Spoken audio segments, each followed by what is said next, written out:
and the manner in which it has been done, as described in reports, is particularly gruesome. Is to especially go to the United States in view of the broad-based support that we have obtained on this issue by the policymakers in United States, is is to delay the IMF bailout to Pakistan, make it conditional on Pakistan dealing with this issue of terrorism and bringing to book those who have perpetrated it, identifying them and trying them uh, credibly. And that will put a lot of pressure on. The World Bank has no role in this. And insofar as the impact of the decision to suspend the treaty is concerned, this is really a very important strategic decision that we have. Hello viewers, you're watching Benefit News and I'm Yuvraj. April 22, the day when 26 innocent lives were taken by terrorists on Indian soil. I'm talking about the recent and one of the deadliest terrorist attacks happened in Pahalgam, Jammu Kashmir, where 26 lives were taken, including one Nepali citizen. Many reactions have come after that. Many people have expressed their concern and outrage over the actions of terrorism and which is being manufactured by Pakistan. Indian side has been very clear that they are going to speak against it and they are going to act against it, and they have taken such measures which is diplomatically, and they have taken such measures which are like suspending the Indus Water Treaty and also closing down the borders, suspending the visas, and much more. Pakistan has also done the same thing by being in a tit for tat move, and we have seen that the world leaders have also expressed their solidarity and support for India on this matter.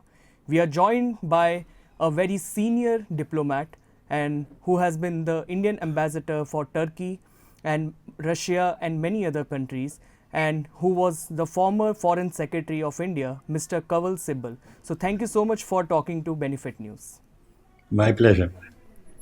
Sir, my first question would be that you have been very vocal about this matter on Twitter, on social media platform. So, post Pahalgam and with India suspending the Indus Water Treaty, how do you see the strategic implications will be on Pakistan and on the rest of the world? Well, Pakistan has been involved in terrorism against India from the middle 80s. Um, dramatic being the one in 2008 at Mumbai, and there have been other attacks in Jammu and Kashmir and other parts of India, including Delhi, and Rajasthan, and some Bangalore. Uh, Now, this latest attack uh, has been particularly vicious. Uh, the number of lives lost, 26 innocent tourists who were gunned down brutally, is on a scale which has not occurred in Jammu and Kashmir since the last 25 years.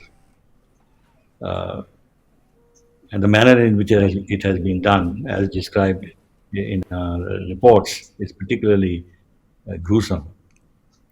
Uh, they have very openly uh, identified Hindus and killed them in order to send a strong jihadi message. This was preceded by the Pakistani Chief of Army Staff 2 days ago making a very bigoted anti-Hindu speech where he said that India and Pakistan are two nations and Hindus and Muslims have absolutely nothing in common. He praised the heroism of the Kashmiri people who were struggling for independence. So it was a clear call to such groups that have perpetrated this crime in Pahalgam to go and do something. The other thing we've seen is that whenever there is a major visit by, especially a top Western leader, US leader in particular, such terrorist attacks are staged in order to bring Kashmir back on the global scene. And this has happened while J.D. Vance, who's got very strong views on Islamic extremism, was in India. Hmm. And the third reason is that we succeeded in extraditing Tawahur Rana. And that extradition and the custody we have of this criminal will give us a lot of information about the involvement of the Pakistani armed forces in the Mumbai attack. So, in order Hmm. to divert attention Hmm. away from Pakistan's culpabilities in many areas, this attack has been staged. There are other explanations being given. Uh, One explanation is that General Asim Munir, the Chief of Army Staff, Hmm. Hmm. is absolutely determined to get an extension.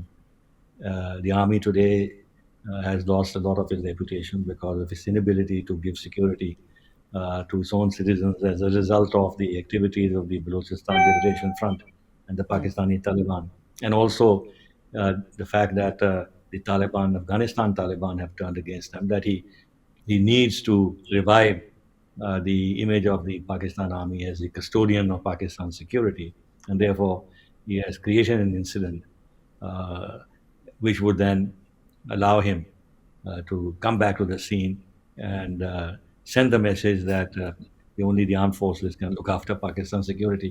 Whatever the reasons, Hmm.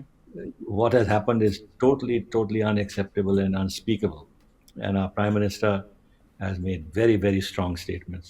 Uh, So the responsibility was claimed by TRS, the Residents being Front, all those which is responsible to book. yeah, yeah, And you mentioned some of the steps we have taken. If you want me to, yeah. if you Please ask go on. questions, Please go. then go ahead.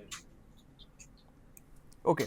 So the responsibility has been taken by a shadow branch of Lashkar-e-Taiba, and we have seen that how India has been gaining support from the West countries as well. But do you think that India will actually try to counter Pakistan on international forums like UN or FATF? Because we have also seen the statement by Trump yesterday, where he has been directly not criticizing Pakistan. Well, I think we have to take the totality in view. Hmm. One is that Trump himself, in his tweet, made a very strong Hmm. supportive statement Hmm. uh, on this issue, Hmm. which was followed up by the U.S. Secretary of State, the Deputy Secretary of State, the U.S. State Department officially, the South Asia Department in the State Department, the FBI Director, Tulsi Gabbard, the Director of National Hmm. Intelligence, the Attorney General of United States, Pam Bondi, many senators and congressmen. Hmm. Uh, they have made very strong, and J.D. Vance, they have made very strong statements in favor of India. You're right that Trump's latest statement saying that he's very close to India and he's also very close to Pakistan, and then saying something ridiculous about the Kashmir issue being 1,000 or 1,005 years old. Uh, but there it is. Trump sort of doesn't do his homework and he speaks impulsively. But the important thing is that he said that let the two countries sort it out, which actually means that if India wants to take action, let India take action. That the United States will not protect Pakistan, Okay. which therefore means, Yeah. which therefore means, and this is not all. The Arab countries have supported us, UAE, Saudi Arabia, the European Union has supported us. Britain has supported us. France has supported us. Indonesia has issued a statement. Latin American countries have done so. Egypt has done so. There's very wide support that we have got on the international uh, stage. Now, this means that if we decide to take action beyond what we have taken, then we can do so without inviting the kind of pushback that we have seen in the past whenever there have been India Pakistan tensions, Hmm. where some of these major countries they try to intervene and talk about escalation, nuclear war, and ask both sides to show restraint uh, and find a way out of the situation through dialogue and things like that. That is not happening. That is not happening. Now it's up to us whether we want to take kinetic action. Now, with regard to the FATF, this gives us a strong ground Hmm. to go back to the FTA. FATF, and press them to once again put Pakistan on the grey list or even the blacklist, depending on how things pan out. Uh, the other is that, and here we should try, whether we succeed or not, hopefully we will, is to especially go to the United States in view of the broad-based support that we have obtained on this issue by the policymakers in the United States, is is to delay the IMF bailout to Pakistan, make it conditional on Pakistan dealing with this issue of terrorism and bringing to book those who have perpetrated it, identifying them and trying them uh, credibly. And that will put a lot of pressure on Pakistan because Pakistan is in serious economic trouble and is surviving because of the IMF bailout. And if they delay in that, it will add to their economic woes. Okay, so I'll again come back to the diplomatic decisions which India has took after this attack, and you have been very supportive of the thing that India should actually suspend Indus Waters Treaty, and also the diplomatic measures Modi government has taken. Can you just tell me about more, like how it will actually impact Pakistan, like strategically, because many people are actually showing their concern that the World Bank will interfere, and World Bank is also a signatory in this treatment. The World Bank has no role in this. They had a role, but currently, and they've said also in the past that we are there only to the extent that the two sides wants to involve them. They have no political angle to this, and they have no means at their disposal to pressure India. Yes, India has had very good dealings with the World Bank, and in fact, we are one of the best customers, if you like, because we pay our debts, and the World Bank has to earn money, so it earns a lot of money from India. And the current president of the World Bank is of Indian origin. But leave that aside. I don't think the World Bank will get into the serious politics of this. Uh, so we don't have to worry about that.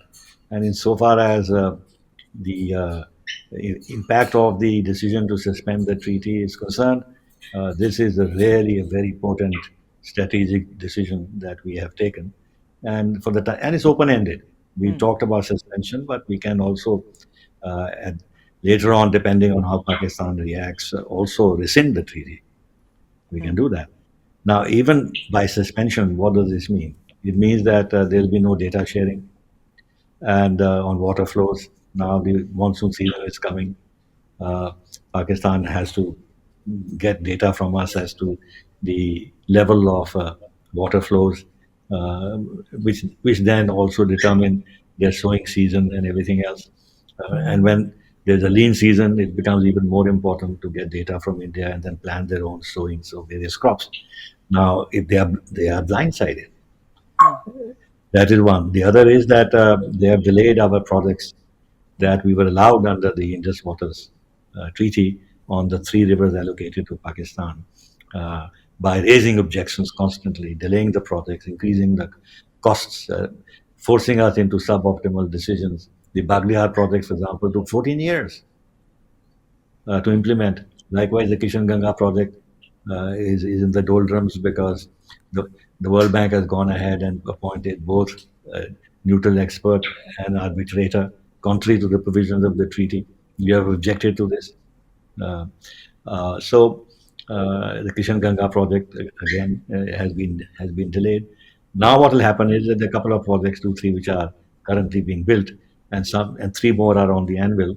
So we'll go ahead and build them as we please, depending not with any conscious desire to stop the flow of water, but to build these projects on the basis of latest technologies, keeping other factors in mind, such as the climate change and the demographic change, all that we are saying. In other words, we'll have a free hand. Whether that will result in uh, some decline in water flows to Pakistan, well, we will see. Then we are allowed 3 million acres feet of irrigation from these rivers that have been allotted to Pakistan. We never use them, use that provision. We can do that, and that'll certainly affect the flow of water to Pakistan. So this is a very potent long-term strategic, medium to long-term strategic weapon, which is why Pakistan is up in arms, and they know the consequences. The Sindh is in turmoil already because Sindh is feeling the pinch of water, especially as Punjab is building some canals on the Indus River. So there's a huge internal problem, and that can get aggravated by Indian actions on the Indus Waters Treaty. It also sends a good message to Bangladesh because they're going the radical path of Islamism and all that. And they have to keep in mind not only they have to keep in mind the Ganga Waters Treaty as well as the Tista business. So, I mean, our neighbors should realize that India has been excessively generous at our own cost Hmm. to our neighboring countries, which is which is ununderstandable, understandable that you give 80% waters of the Indus Basin to Pakistan and retain only 20%. But there it is. So, as you mentioned about the neighbors, and I have been seeing online posts where Pakistani officials are meeting with Chinese officials as well as Bangladeshi officials. Do you think India is going to face a new threat because the three major countries, Bangladesh, China, and Pakistan, Bangladesh is seemingly there are some differences, and if there are, so what are the differences? And do you think India is in a position of vulnerability in global South right now? While we are not in a vulnerability in global south, we are an acknowledged leader of the global south. And on this issue of terrorism, we have received a huge support from the global south. No, insofar as China is concerned, there is no reason why China should intervene if there's a problem between India and Pakistan. Uh, China is not being in any way targeted. Uh, and China has to then worry how any action by it to intervene in the conflict will be seen by the international community So, according to dramatically. you, The, is let me Pakistan? finish. Yes, yes. It will it will actually immensely damage China as it is. China is because of its policies in the South China Sea and the American focus on China more and more as a peer competitor and a threat. They will actually increase the image of China as an irresponsible power, which is trying to take advantage of a situation in which it has not been targeted in any way to deal with what it sees as an adversary like India. And this will be totally contrary to the latest somewhat melting down of the hostility between the two countries, with some decisions taken, including the resumption of the Amarnath Yatra in June and the settling of a couple of outstanding points of contention on the line of actual control. China's economy is not doing well and is facing a big threat in the South China Sea. Why should it open up another front? So far as Bangladesh is concerned, it's very vulnerable, very vulnerable. So it'll think twice before it does anything which really hurts India. So, my last question would be that was there anything missed in diplomatic measure from India's side? And if yes, what was it? And what do you think? Like, will India act against Pakistan in hard power manner as well, like militarily? And do you think it would be a Well, nice step for them? judging from Prime Minister's statements, which he and he repeated again today, it would seem that there is some intention to take kinetic action. What it can be remains to be seen. It is always risky because Pakistan is a strong military power and they are pretty irresponsible in their own way, and therefore they'll hit back. There'll be casualties on our side. We can't protect ourselves fully from a counterattack by Pakistan, even if we impose greater damage on Pakistan. Then there's the whole issue of escalation. How do we control that escalation? Uh, uh, so these are decisions that the political leadership and the military leadership will take, depending on what can be done. Personally, I feel that if we limit our action in Pakistan occupied Kashmir, which is not Pakistani territory, legally speaking, we can do something there. Uh, and then if Pakistan broadens the confrontation by attacking India, then our hands are free and we can do something also there. And Pakistan will collapse. Its economy is in dire trouble. It has lost international support. And everybody knows that it is behind what has happened in Pahalgam. and the international support for it is lacking. It's not the same Pakistan that had the support of the U.S. Start with. For a long years, it had the support of the U.S. And now there is a new dispensation from the United States. So overall, the diplomatic situation is favorable to us, but what decisions we take will remain to be seen, whether we continue with diplomatic pressure or we take some kinetic action. Uh, we will see. Thank you so much for speaking to Benefit News. We will be keeping a close eye on the developments. Keep watching Benefit News for more interviews and exclusive news. Goodbye.